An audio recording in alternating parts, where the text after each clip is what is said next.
Visitors to New York City who venture in to the large building known as the United Nations are amazed to find that there is a meditation room. The meditation room, ladies and gentlemen, is 30 feet long, 18 feet wide at the entrance, which faces north-northeast, and 9 feet wide at the other end. It is, therefore, wedge-shaped. Its only entrance is through two tinted glass paned doors, outside of which stands a United Nations guard. Inside the room is another guard. Once through the doors, the visitor finds himself in a darkened corridor which leads to the left. The sharp transition from a world of light to one of extreme darkness forces a feeling of abrupt withdrawal from the outside world upon the senses of the visitor, who walks along the corridor, reaches the inner arched entrance, turns right, and then looks into the room. The room is very dimly lit. The only source of light at first glance is that which is reflected squarely from the gleaming upper surface of the brooding, somber altar in the center of the room. A special lens recessed in the ceiling focuses a beam of light on the altar from a point above and just beyond its far edge. Thin lines of bluish light lap the edges of the shadow cast by the altar. The acoustical properties of the room are unique. The edges of padding material behind the paneling on the walls can be detected at the ceiling level. This absorbs sound, as does the Swedish woven blue rug which covers the floor of the corridor and the back of the room. The room is as quiet as an underground tomb. Its floor is paved with blue-gray slate slabs laid in a haphazard pattern. At the edge of the rug are two very low railings extending out from the east and west walls of the room. The center space between the railings is some 6 feet in width. To the right of the inner entrance are 10 low wicker benches arranged in 2 rows of 3 and 1 back row of 4 against the corridor wall. Attempts by visitors to pass the railings are discouraged by the guard. The mural is a fresco which was painted originally on wet plaster, one section at a time, by the artist with the aid of an expert in this work brought from Europe. It is set into a steel-framed narrow panel projected from the wall, behind which is an enclosed area, some 6 inches deep, which has its own light source. A small square projector set close against the front base of the altar throws a diffused beam of light from a recessed aperture upon the surface of the mural. There are also 10 hidden lights, 5 on each side of the room, behind the upper edges of a thin suspended ceiling which extends out over the room from the top of the mural. The 18-inch space between the 2 ceilings contains the light control apparatuses. The lower ceiling is wedge-shaped and separated from 3 walls of the inner room by a foot-wide space. Thus the room appears to be much longer than it really is, because of the many converging lines leading into the narrow end, the corners of which are rounded off on either side of the mural. The altar is 4 feet high and rests on 2 narrow cross pieces. It is a dark gray block of crystalline iron ore from a Swedish mine and weighs 6 1/2 tons. The Swedish government presented this block of ore, the largest of its kind ever mined, to the United Nations in early 1957. The chunk rests on a concrete pillar that goes straight down to bedrock. The area and passageway beneath the room are closed to the public. The chunk of ore has been described as a lodestone or magnetite, which is strongly magnetic and which possesses polarity. In northern Sweden are what may be the largest magnetite deposits in the world, believed to have been formed by segregation in the magma. Magma is the term for molten material held in solution under the pressure of the Earth's crust. The fresco mural was described in the United Nations Review of January 1958 as having been designed, quote, to conform with the purity of line and color sought for what Secretary General Dag Hammarskjöld has called a room of stillness, unquote. It was painted predominantly in shades of grays and blues, but includes yellow and white patterns and a black half-sphere. Light, pure colors intersect to form deeper shades. The New York Times described the fresco as being 8 feet 8 inches in height and 6 feet 8 inches in width, more brightly illuminated at the top than at the bottom. Bo Beskow, an old friend of Dag Hammarskjöld, painted the mural. Quote, "Dag had me start sketches on this last summer," unquote, he said. Quote, "He wanted me to do the actual work right here in the room, so I have been here since October 6th, 1957, unquote. The mural was seen for the first time, ladies and gentlemen, on November the 11th, 1957. During the period of the remodeling, the guards were on hand during the day to keep out the curious, and at night the room was locked up with a chain and padlock. The artist said of his work, quote, 'It has no title, and you can make what you wish of it,' unquote. He explained that the geometric patterns in the mural repeated the proportions of the room and those of the focal point of the room, the piece of iron ore. He also said that he intended to give a feeling of space with the picture. The United Nations Review story stated that, quote, 'He sought to open up the room so that the eye can travel in the distance when it strikes the wall. To give a slight upward movement, he said he designed winding circles in a spiraling diagonal line which might be compared to a vibrating musical chord. As a resting spot for the viewer's eyes, he provided one spot of black amid the light colors, a half circle at which all lines of the fresco and the room converge.'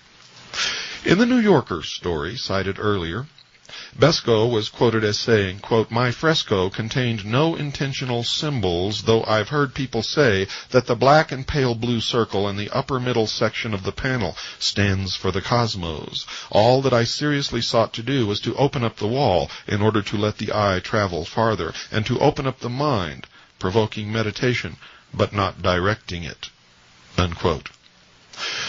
The mystic P.D. Ouspensky has written that in, quote, 'Real art, nothing is accidental. It is mathematics. Everything in it can be calculated. Everything can be known beforehand.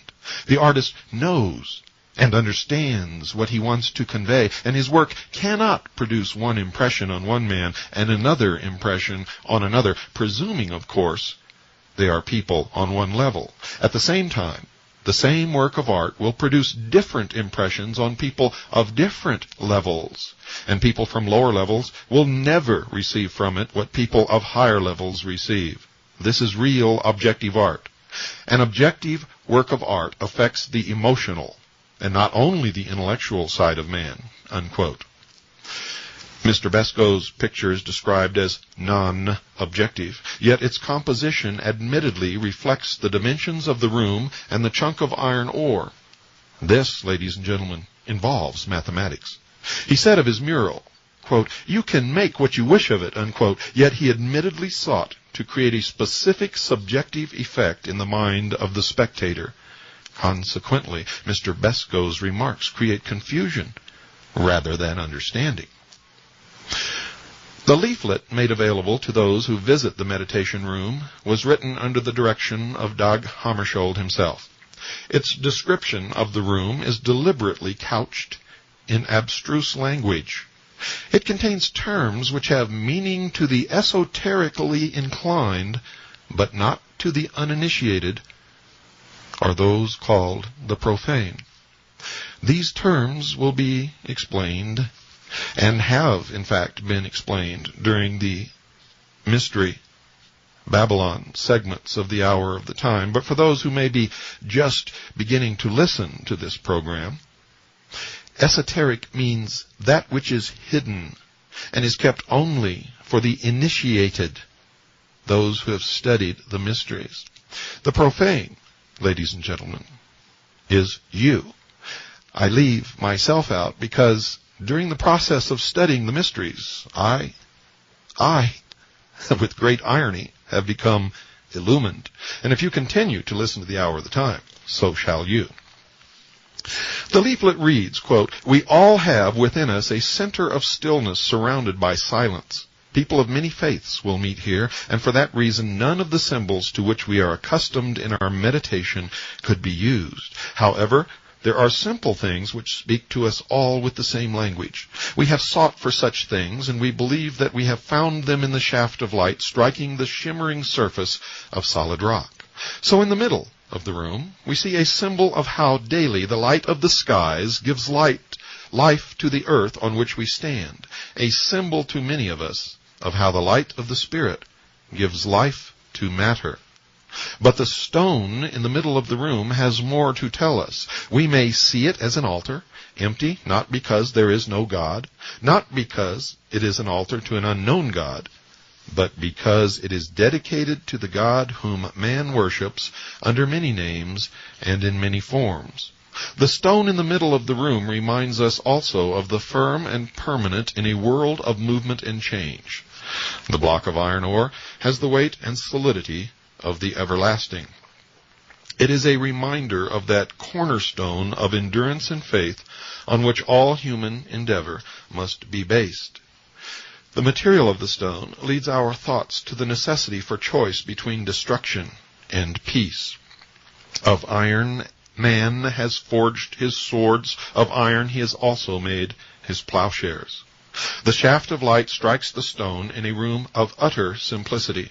When our eyes travel from these symbols to the front wall, they meet a simple pattern, opening up the room to the harmony, freedom, and balance of space.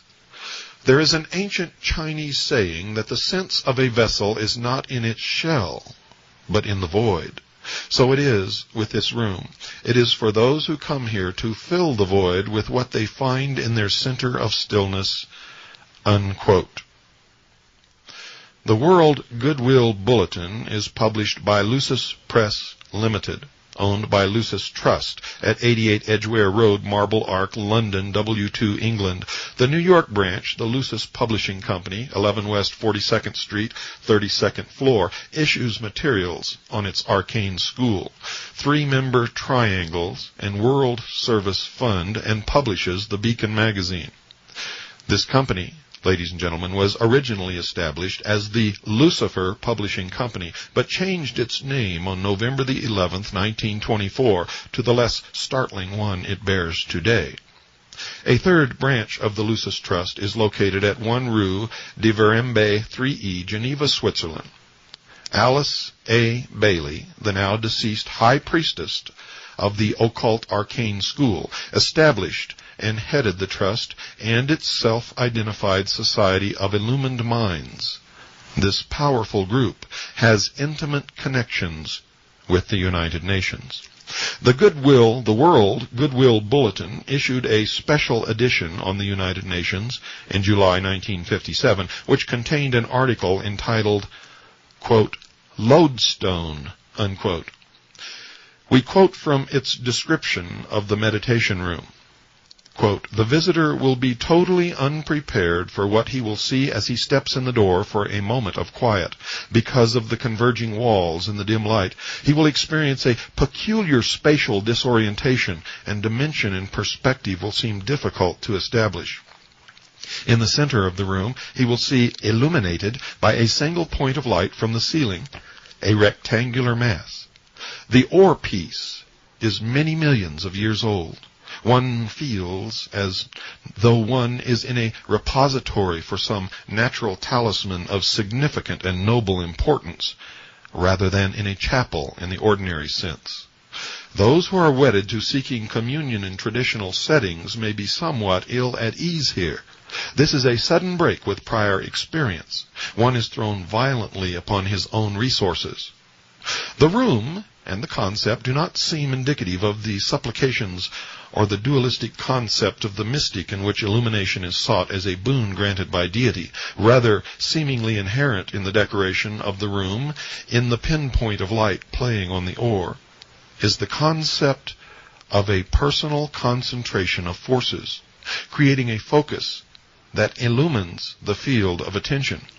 The pinpoint of light, the void of space, the illuminated crystalline ore, one feels projected into a setting of cosmological symbolism rather than one of planetary or even solar intent. It is interesting to speculate on what the long-term influence of this new departure will be on current religious thinking. Ensconced here in the highest hall of man, it cannot be inconsiderable. Whatever interpretations one may attribute to the United Nations Meditation Room, it can be said with certainty that the words and the repercussions have only just begun, unquote. Folks, the new departure in religion referred to did not occur by chance. Tremendous pressure was brought to bear on Tryggvi and Dag Hammarskjöld to install such a room at the United Nations by such organizations as the World Council of Churches. Tryggvi announced on April 18, 1949, that such a room would be established. The Fifth General Assembly opened with 1 minute of silence as a religious observance. Shortly thereafter, a temporary meditation room was provided at Lake Success, New York. On February 9, 1951, a meditation room was opened for 1 day at the United Nations Secretariat building. Then on October 14, 1952, the opening day of the Seventh General Assembly, a permanent meditation room was made available to the public. Since then, each assembly has opened with 1 minute of silence. In 1955, the meditation room contained a 300-year-old, 800-pound, 37-inch wide upright section of an agba, or mahogany tree, from French Equatorial Africa. It was the idea of Wallace Harrison, director of the International Board of Architects, which planned the United Nations, co-architect and director of Rockefeller Center, and member of the board of directors of the Socialist New School of Social Research in New York City.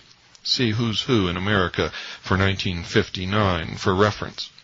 The room contained a philodendron plant on the altar to symbolize some unknown person killed in a war, an olive green rug, 25 russet-colored chairs, and a blue and white United Nations banner set in front of a ceiling-to-floor white drape.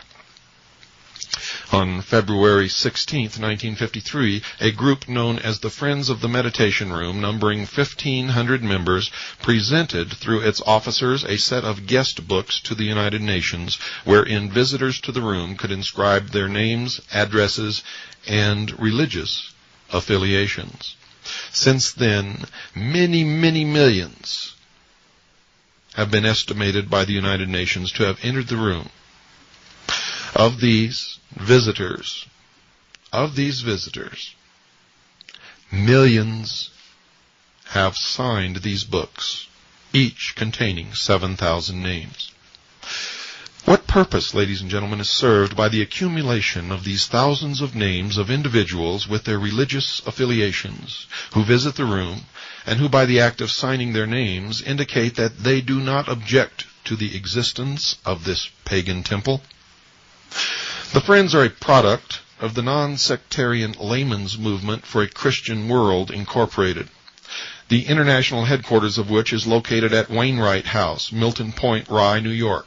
Warren R. Austin, a past permanent United States delegate to the United Nations, headed a Friends Committee which presented $12,600 to Dag Hammarskjöld on April 24, 1957, as first payment on $25,000 needed to remodel and enlarge the room. The movement has issued United Nations Meditation Room identification cards to 300 men and women who go periodically to this room for prayer.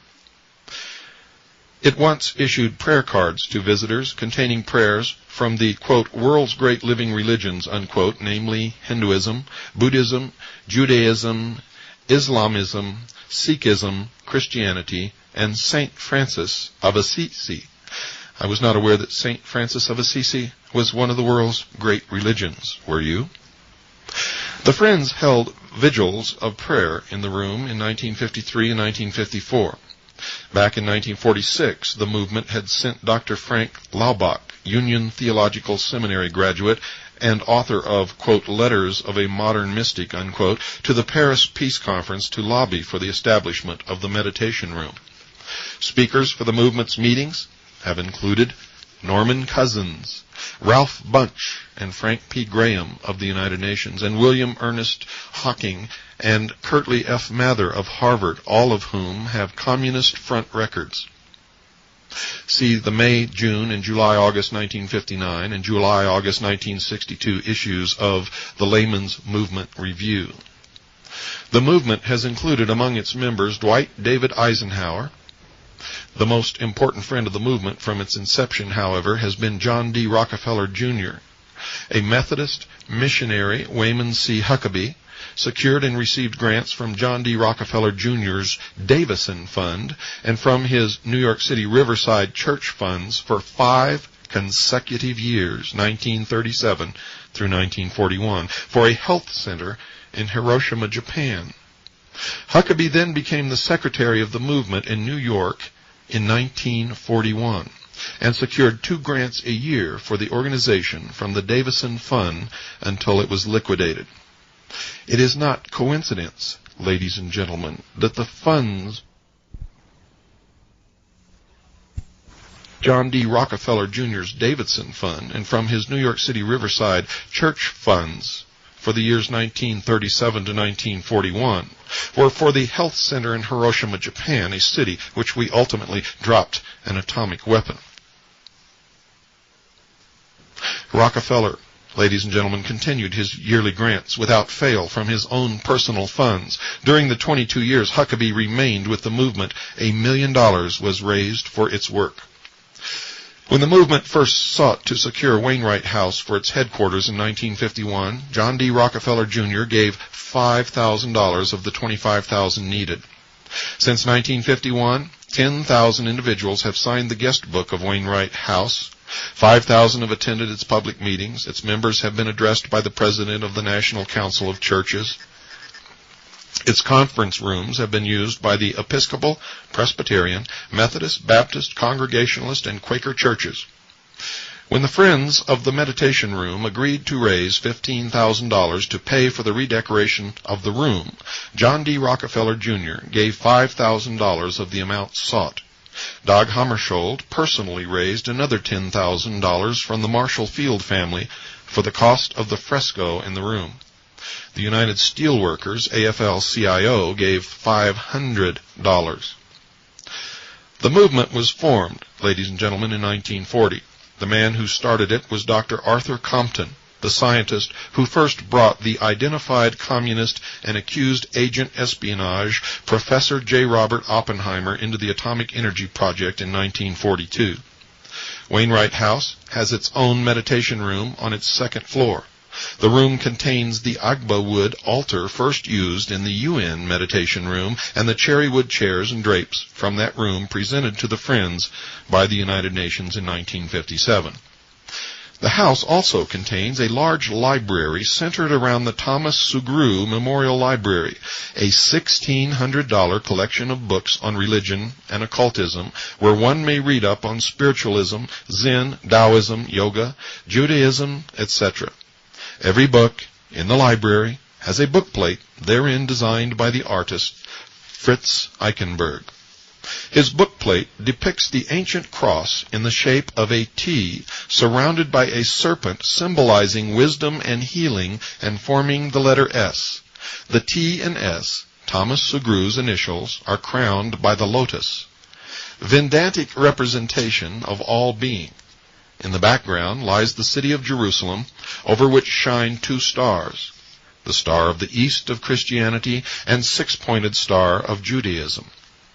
A flame spreads an arc of light above, proclaiming the continuity of life and the immortality of the soul. M. Oldfield Howey tells us in The Encircled Serpent that in the symbolism of Egypt, the serpent is constantly represented as surmounting a cross. The brazen serpent was a palladium or talisman in the form of a serpent coiled around the mystic Tau or T. The serpent set up by Moses was originally the Egyptian sun god who is now known to his people as Jehovah. Unquote. Joseph von Hammer, in the History of the Assassins, explains the Tau as the figure of the phallus. quote, among the Egyptians, the lotus was the symbol of Osiris and Isis. It was esteemed a sacred ornament by the priests. The six-pointed star is the great oriental talisman known as the Seal of Solomon. Its meaning, ladies and gentlemen, and the identity of Osiris and Isis has already been explained in past episodes of the Hour of the Time. It will also be explained on a later edition of the Hour of the Time when we discuss the Great Seal of the United States of America. The arc of light on the bookplate is the Ein Sof from the Kabbalistic writings, or mystical theosophy, which teach that it created the world by virtue of 10 emanations from the Infinite One. The emanations, or Sephiroth, are arranged into a form called the Tree of Life, which in turn is vertically composed of 3 pillars. C.W. King, in his Gnostics, states that the 2 outer pillars figure largely amongst all the secret societies of modern times. And naturally so, for these Illuminati have borrowed without understanding it the phraseology of the Kabbalists. Dag Hammarskjöld called the altar a reminder of that, quote, cornerstone on which all human endeavor must be based, unquote. The meditation room faces north-northeast. To enter the room, one must proceed from darkness to light. From darkness to light. With these facts in mind, note the Kabbalistic symbolism of the following description of the cornerstone by an authority. Quote, in its situation, it lies between the north, the place of darkness, and the east, the place of light. And hence this position symbolizes progress from darkness to light and from ignorance to knowledge. The permanence and durability of the cornerstone is intended to remind us that long after our death we have within ourselves a sure foundation of eternal life, a cornerstone of immortality and emanation, which pervades all nature and which therefore must survive the tomb, unquote. On a higher level of esoteric knowledge, the metal altar or stone can be likened to the ancient stone of foundation, which according to the same authority cited above was supposed, quote, to have been placed at one time within the foundations of the Temple of Solomon, and afterwards, during the building of the second temple, transported to the Holy of Holies. It was in the form of a perfect cube, or as the Freemasons call it, ashlar, and had inscribed upon its upper face within a delta or triangle the sacred tetragrammaton or ineffable name of God. In a scurrilous book of the Middle Ages, The Life of Jesus, there was another account of the stone. Quote, at that time there was in the temple the ineffable name of God inscribed upon the stone of foundation, unquote.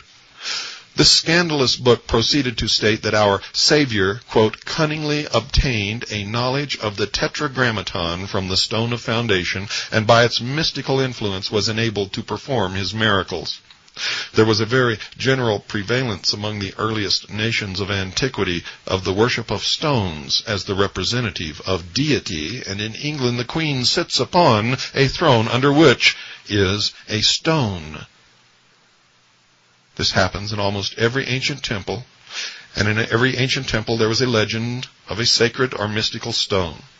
The mystical stone there has received the name of the, quote, stone of foundation, unquote.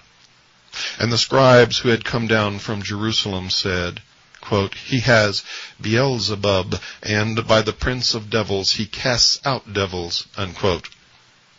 Alfred Edward Waite, in his study of the Zohar, the Kabbalistic textbook of the 14th century, entitled The Secret Doctrine of Israel, wrote on page 62 of a, quote, mysterious stone called Shethia, unquote, which was cast by Jehovah into the abyss, so to form the basis of the world and give birth thereto. One might say otherwise, that it was like a cubical stone or altar, for its extremity was concealed in the depth, while its surface or summit rose above the chaos. It was the central point in the immensity of the world, the cornerstone the tried stone, the sure foundation, but also that stone which the builders rejected, unquote. And where have we heard that before? Well, folks, nowhere else but in the teachings of Freemasonry.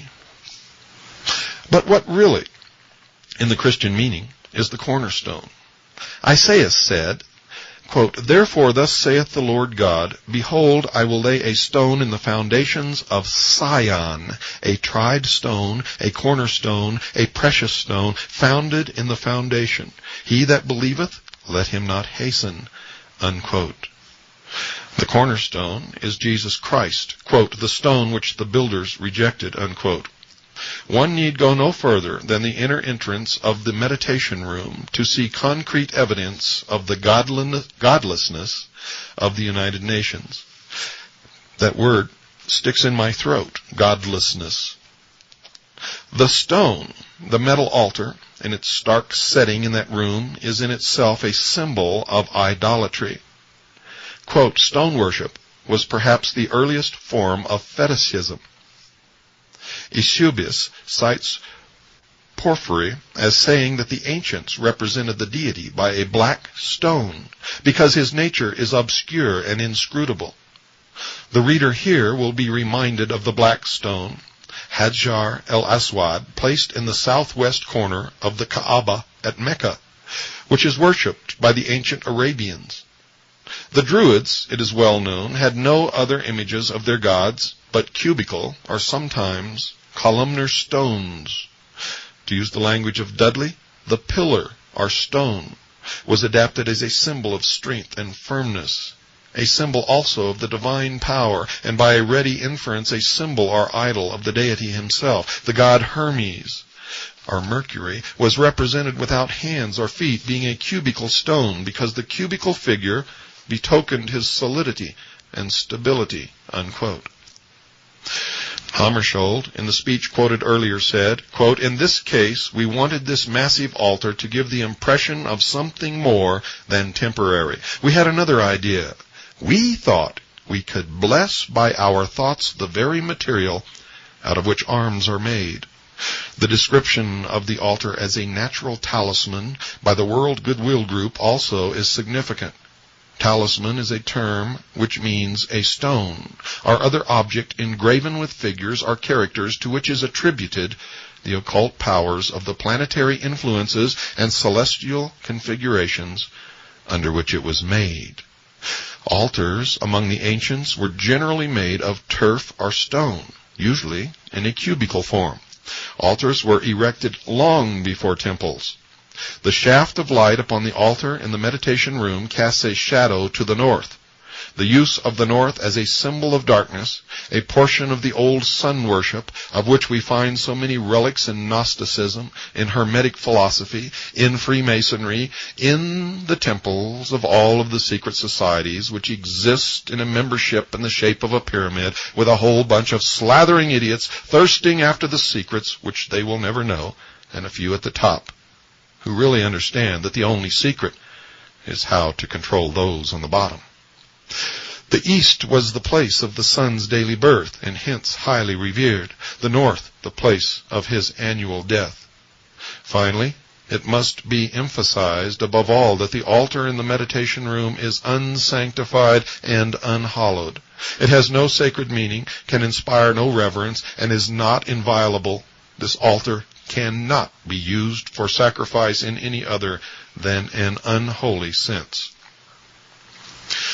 Ladies and gentlemen, one clue to the mural's symbolism is given in Hammarskjöld's and Beskow's description of its purpose.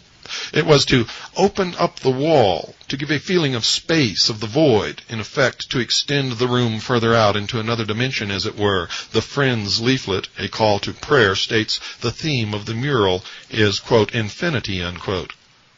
Now let us look at this mural squarely from the viewpoint of the esoterically inclined, the occultist, the adept, the initiate. There is an asymmetrical arrangement of the entire mural into what is called a magic square, which is a square arranged in an equal number of cells, in this case 9, 3 rows up and 3 rows down. The game tic-tac-toe is based on this type of square. The talismanic magic square has a series of numbers in the cells, the enumeration of all of whose columns vertically, horizontally, and diagonally will give the same sum. The following 9 digits, so arranged as to add up to 15 in any direction, were regarded as sacred because 15 is the numerical value of the Hebrew word for God, Yah, spelled J-A-H, which is one of the forms of the tetragrammaton. And in the rows, going across from left to right in each row, the first row, the numbers are 4, 9, and 2. In the second row, the numbers are 3, 5, and 7. And in the third row, the numbers are 8, 1, and 6. Whether you add them up diagonally, vertically, or horizontally, no matter in which direction you go, it always adds up to the number 15. The predominantly dark blue rectangle, which occupies most of the middle tier of the mural, the upper side of which passes through the exact middle of the small bisected sphere, represents the altar. The yellow rectangle, set at an angle into the lower and middle tiers so that one corner touches the bottom of the mural, is a second representation of the altar. They indicate, ladies and gentlemen, duality. Remember the yin and the yang, positive, negative, male, female, the androgynous God, the yellow figure, light, the sun, the blue figure, earth, the altar. Both rectangular figures are overlaid in part by other patterns in other colors. The all-important sphere in the left upper middle section symbolizes, among other things, the sun. Sun worship was the oldest and by far the most prevalent of all the ancient religions. The sphere is bisected and quartered. The phenomena of nature that made the deepest religious impression on archaic man were the outstretched heavens above him and the outspread earth beneath, both of which he naturally divided into 4 quarters. This fourfold heaven and earth he signified by a circle, or a square divided crossways. The circle, ladies and gentlemen, is met with in every form of sorcery. The circle in quadrants is called the magic circle. The objects in the meditation room are intended to be evocative in the religious sense. Of what?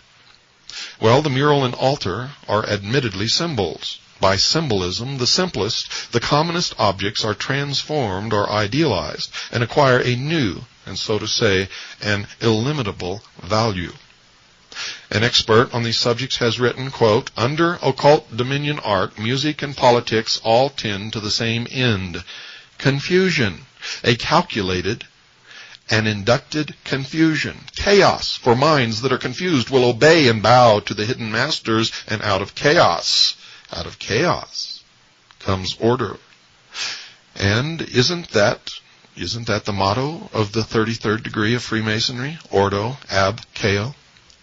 Quote, "The rule of the triangle and the ellipse, together with a crude geometry in modern art, is the rule in aesthetics. Standing before a meaningless cubist canvas at an art exhibition, one day a puzzled amateur asked, quote, 'But what does it mean?' Unquote, to which the painter replied, 'It's not a question of what it means. It's a question of what is its effect on the observer.'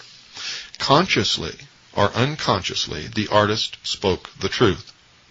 Psychiatrists tell us that this school of insidious humbug is simply an elaboration of the policy of the interruption of ideas, leading to total incoherence and madness.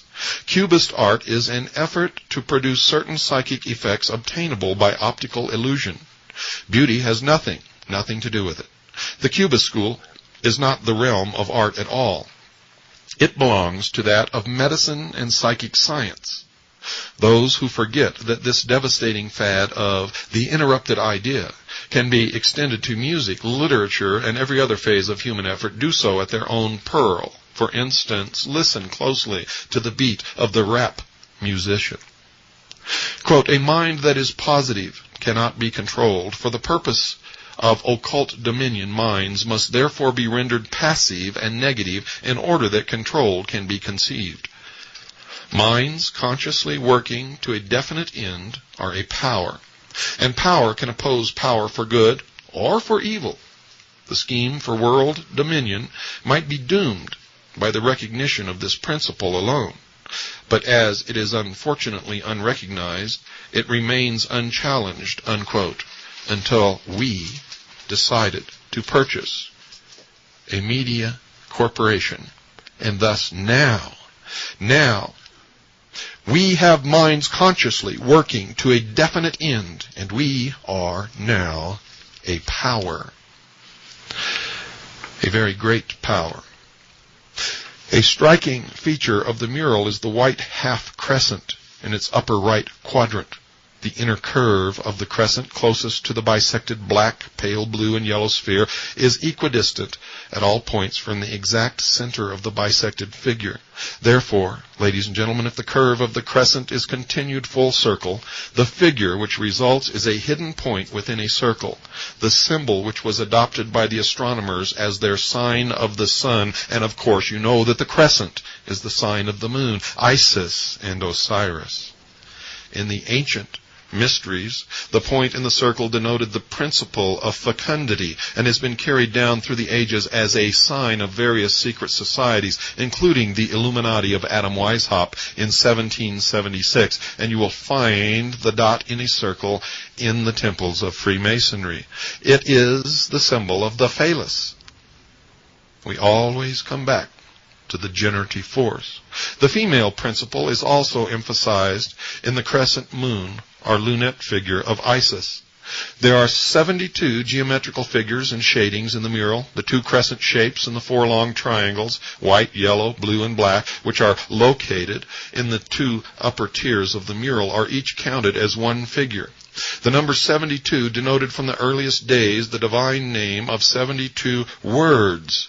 72 words. This number is derived from a permutation of the values assigned to the 4 letters of the tetragrammaton, or JHVH, Jehovah, the ineffable, unpronounceable name of God. This name, in its multitude of forms, can be used to work miracles or magic, so say the Kabbalists. It was derived from Exodus, chapter 14, verses 19, 20, and 21, which each consist of 72 letters.